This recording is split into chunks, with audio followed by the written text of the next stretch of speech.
আসন্ন আয়ারল্যান্ড সিরিজের জন্য শক্তিশালী ১৫ সদস্যের দল ঘোষণা করেছে বাংলাদেশ।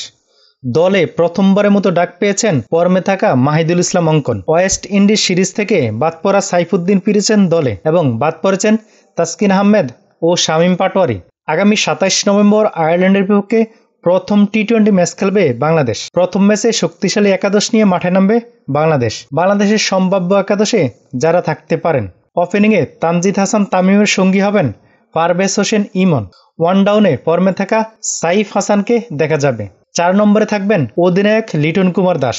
৫ নম্বরে মিডল অর্ডারের অন্যতম নির্ভরযোগ্য ব্যাটসম্যান তৌহিদ হৃদয়। ৬ নম্বরে থাকবেন হার্ড হিটার নুরুল হাসান সোহান।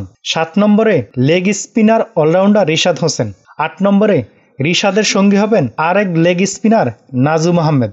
৯ নম্বরে দেখা যাবে বোলিং অলরাউন্ডার তানজিম হাসান সাকিবকে। ১০ নম্বরে দেখা যাবে শরীফুল ইসলামকে এবং ১১ নম্বরে স্লো ওভার স্পেশালিস্ট মোস্তাফিজুর রহমানকে দেখা যাবে। আয়ারল্যান্ডের বিপক্ষে প্রথম ম্যাচ জিতে ওয়েস্ট ইন্ডিজ সিরিজের সাথে হারের বৃত্ত থেকে বের হতে চাইবে বাংলাদেশ। পূর্ণরূপে রূপান্তরিত হতে চাইবে লিটন বাহিনী। বাংলাদেশের জন্য শুভকামনা। ক্রিকেটের সকল আপডেট পেতে আমাদের চ্যানেলটি সাবস্ক্রাইব করে রাখুন এবং ফেসবুক থেকে দেখে থাকলে পেজটি ফলো দিয়ে রাখুন।